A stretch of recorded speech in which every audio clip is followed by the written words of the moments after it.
मैंने कैसे शुरुआत की या स्कूल में थोड़ा सा दिमाग में था। तो हाँ, स्कूल में थोड़ा सा कहीं सोचा था, कहीं शायद पढ़ लिया होगा, कहीं सुन लिया होगा कि नहीं आईएएस ऑफिसर नाम की कोई चीज़ होती है।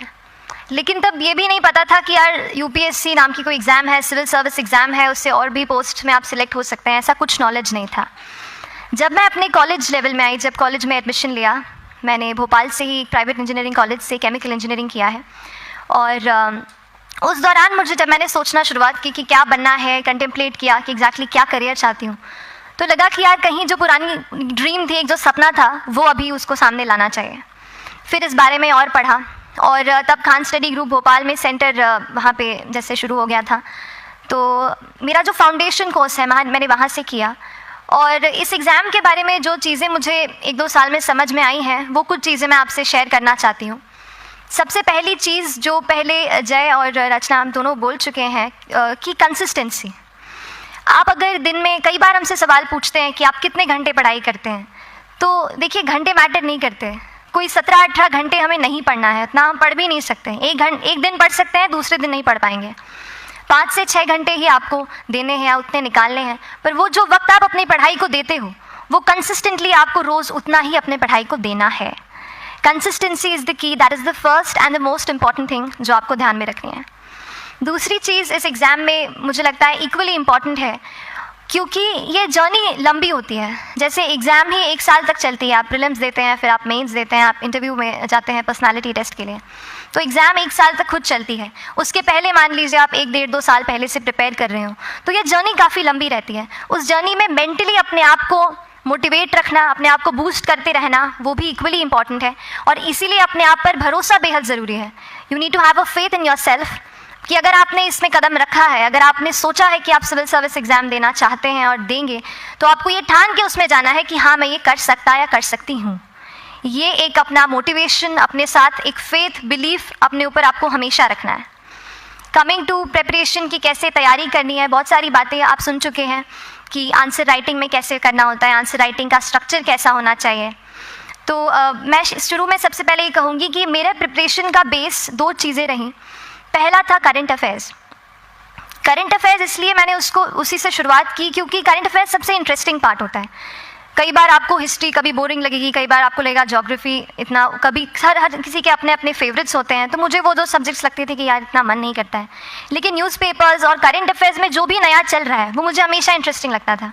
इंटरनेशनल रिलेशंस में क्या हो रहा है, क्या सोशल रियलिटीज़ हैं, कहाँ क्या हुआ, उसका क्या इम्पैक्ट पड़ेगा एडमिनिस्ट्रेशन पे और हमारी कंट्री पे, तो उसको आप अपना एक बेस बना सकते हो। आप करंट अफेयर्स बेस्ड प्रिपरेशन कर सकते हैं, इसलिए भी क्योंकि अगर आप मेंस एग्जाम देखेंगे तो काफ़ी डायनामिज्म आ गया है, केवल प्रीलिम्स में नहीं बल्कि जनरल स्टडीज़ पेपर 2, पेपर 3 में भी आप देखेंगे कई सारे ऐसे सवाल हैं जो करंट इवेंट्स से इंस्पायर्ड होते हैं, उन पे बेस्ड रहते हैं। तो जब आप न्यूज़पेपर बेस्ड, करंट बेस्ड पढ़ाई करते हैं तो वो आपका प्रिपरेशन वहाँ से भी कवर हो सकता है। दूसरी जो चीज़ मैंने जिस पे बहुत फोकस किया वो थी आंसर राइटिंग।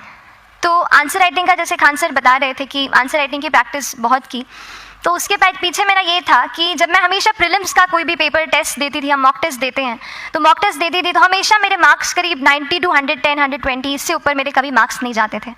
तो मुझे हमेशा ये डर था कि यार प्रीलिम्स में कहीं मेरा कुछ, क्योंकि कट ऑफ भी इसी कुछ रेंज में जाता है, तो हमेशा लगता था कि यार कुछ गड़बड़ यहाँ ना हो जाए।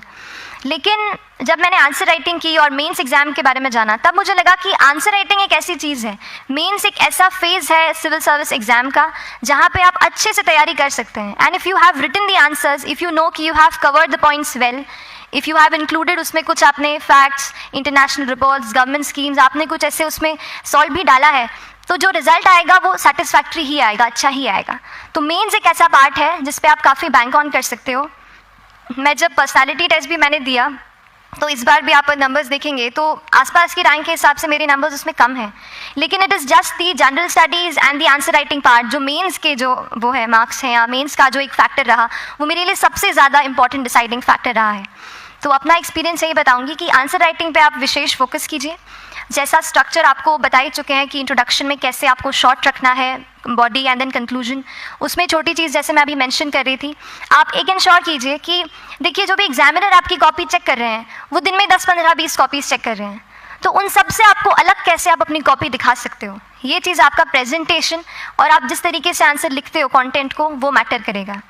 आप इंश्योर कर सकते हैं कि आपके आंसर में कुछ फैक्ट्स, गवर्नमेंट की स्कीम्स, कुछ कमिटीज़ बैठती हैं, जैसे एक प्रिवेसी पे justice BN Shri Krishna committee की रिपोर्ट आई है, तो आप मान लीजिए आपको कोई प्रिवेसी पे सवाल आ गया तो आपने उन कमेटी का नाम कोट कर दिया। ऐसे बहुत सारी कमिटीज़ होती हैं। कुछ इंटरनेशनल रिपोर्ट्स आते हैं, वो आप उनको इनके बारे में लिख सकते हैं। इंडिया का मैप आप बना सकते हैं। मैंने सीख लिया था कि 10-15 सेकेंड्स में कैसे जल्दी से मैप बनाना है और उस पर कैसे पॉइंट कुछ करना है, कुछ लोकेट करना है। तो ये कुछ ऐसी चीज़ें हैं जो आपके आंसर्स को एनरिच करेंगी और प्रेजेंटेबल बनाएंगी। तो इस तरीके से आंसर्स पे जैसे हम क्लास करते हैं, लेकिन उसके साथ साथ आपको ये कोशिश करनी है कि 1 से 2 आंसर पर डे आपको ज़रूर लिखने ही लिखने हैं, apart from the test series that you are doing. Answer writing से 2-3 चीज़ें होती हैं, ना केवल हमारी एक लिखने का हमें समझ आता है हम क्या लिखते हैं कैसा है, पर हमारा कॉम्प्रिहेंशन भी इम्प्रूव होता है। हमें कितना समझ में आया वो भी हमें खुद समझ आता है जब हम आंसर्स लिखते हैं।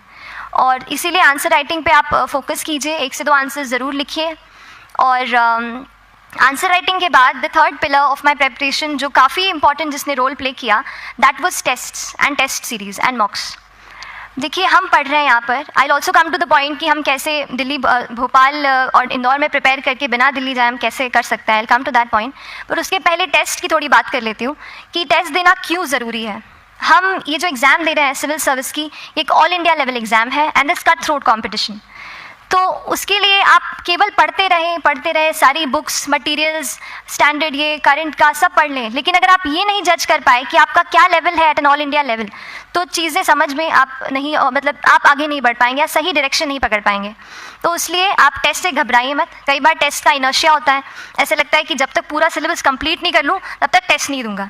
लेकिन सच में बात ये होती है कि जब तक हम GS के मतलब पेपर देने अंदर भी घुसते हैं ना, तब भी उस सेकंड पे लग रहा होता है कि कुछ छूट गया है हमारा। तो ये चीज़ होगी ही, इसीलिए ये मैं कभी मत सोचिए कि जब तक पूरा सिलेबस नहीं कर लूँ टेस्ट नहीं दूंगा। जैसे आपका एक थोड़ा बेस बन जाता है प्रिपरेशन का, आप टेस्ट दीजिए, चाहे वो प्रीलिम्स का MCQ का टेस्ट हो या मेंस का राइटिंग स्किल की प्रैक्टिस हो, टेस्ट पे आप फोकस कीजिए। उसके बाद टेस्ट केवल देने के लिए नहीं देना है, उसको एनालाइज भी अच्छे से करना है। When you get the answer hints, when you get the answer keys, analyse properly कि आपकी क्या गलती हुई है और उससे भी सीखने की कोशिश कीजिए कि क्या कुछ नया मुझे इस टेस्ट पेपर से या इस आंसर कॉपी से मिल सकता है। तो इस तरह से टेस्ट पे भी आप फोकस कीजिए। And I will come lastly to the point कि जब मैंने प्रिपरेशन शुरू की थी अपने कॉलेज के 2nd ईयर 3rd ईयर आते आते, तो मन में बहुत सारे फियर्स थे।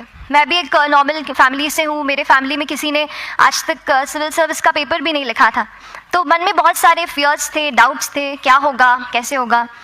तो हो सकता है आपके मन में भी ऐसा हो। और हम जैसे यहाँ रहते हैं, हम सोचते हैं कि दिल्ली जाना तो सबसे ज़रूरी है, उसके बिना तो ये एग्ज़ाम हो ही नहीं सकती।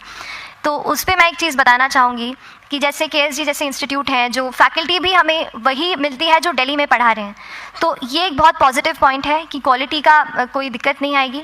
बस एक चीज़ है, आप ज्वाइन करते हैं class, that will only provide you a direction. वो आपका रास्ता दिखा सकते हैं आपको कि इस रास्ते पर आपको चलना है, लेकिन चलना उस रास्ते पे आपको खुद है। You have to work on your own. कभी ये मत सोचिए कि मैं वहाँ नहीं जा पा रहा हूँ तो नहीं हो सकता, यहाँ है, तो हम एक्सक्यूज़ेस बनाते हैं। कई बार चैलेंजेस आते हैं। तो मैंने कॉलेज के साथ प्रिपरेशन की, तो उसमें भी काफ़ी दिक्कत आती थी। कभी कभार कॉलेज की एग्ज़ाम होती थी तो इसमें मैं अपना उतना वक्त नहीं दे पाती थी। तो उस मोमेंट पे फिर प्लानिंग ने मुझे बहुत हेल्प किया कि हम किस तरीके से अपने कॉलेज के एग्ज़ाम के लिए प्लान कर लें। जैसे मैंने इंजीनियरिंग की है और मुझे पता है कि हम इंजीनियर्स 1 महीने से ज़्यादा पहले से पढ़ते नहीं हैं। पढ़ते हैं क्या? तो वो चीज़ आप ध्यान रख सकते हो, उसको अपना स्ट्रॉन्ग पॉइंट बना सकते हो। 1 से 1.5 महीना जब exam is approaching, I used to plan my entire syllabus का प्रिंट आउट निकाल के I used to make my notes. उस तरीके से उसको मैं उसको संभाल लेती थी। तो whenever you are managing those things together, focus on planning. किस तरीके से आप एक माइक्रो प्लान बनाएं, अपना डेली एक प्लान बनाएं, वीकली टारगेट सेट करें और एक ब्रॉड विजन दिमाग में रखें कि ब्रॉडली आप मंथ्स में क्या कवर करने वाले हैं। अगर आप प्लानिंग अच्छे से करते हैं तो ज़्यादातर पोर्शन आपका वहीं से कवर हो जाता है। और जब आप टारगेट्स बनाते हैं, उनको टिक करते हैं, तो एक सेंस ऑफ कंप्लीशन भी आपको मिलता है कि yes I am on the right path और मैं सही जा रहा हूँ या जा रही हूँ। तो इस तरीके से प्लानिंग पे भी इक्वली फोकस कीजिए। एंड बस यही सिंगल बिगेस्ट मैसेज मेरी तरफ से यही रहेगा कि आपने अगर ठान लिया है, अगर आप सोचते हैं कि आप ये एग्ज़ाम क्रैक कर सकते हैं, तो आपको रोकने वाला और कोई नहीं, आप खुद ही हो सकते हैं। तो खुद आप अपनी रुकावट कभी मत बनिए, एक्सक्यूजेस मत बनाइए। ऑब्स्टिकल ज़रूर आएंगे, उन्हें आपको चैलेंज करना है। Challenges are meant to be challenged. तो सही तरीके से अपने ऑब्स्टिकल्स को हैंडल कीजिए। और इस एग्ज़ाम में अगर आप सही स्ट्रैटेजी रखते हैं तो आप अपने एक अटैम्प्ट में ही इसको क्रैक कर सकते हैं। एंड एनीवेज आप जो भी अटैम्प्ट नेक्स्ट रखते हैं, दिल में यही रखिएगा कि जो ये मेरा नेक्स्ट अटैम्प्ट होने वाला है, ये मेरा बेस्ट अटैम्प्ट होने वाला है। कभी भी इस एग्ज़ाम को हाफ हार्टेडली मत दीजिए कि चलो दे के देखता हूँ कैसा है पैटर्न का एग्ज़ाम का। अगर एग्ज़ाम का पैटर्न देखना है ना, तो घर पे 3 घंटा टाइम लगा के एग्ज़ाम दे दो, बस केवल पैटर्न देखने के लिए एग्ज़ाम अटैम्प्ट मत कीजिए। जब आप एग्जामिनेशन हॉल में जा रहे हैं या कोई अटैम्प्ट आपने सेट किया है, तो अपना सब कुछ उस एग्ज़ाम को दीजिए, अपना टाइम, एनर्जी, फोकस, जितना भी करेक्ट आप उसमें पॉजिटिविटी डाल सकते हैं उसको दीजिए, एंड पूरी तैयारी के साथ ही इस पेपर को दीजिए, and I am sure that you'll succeed. So till then, all the very best to you and good luck. Thank you so much.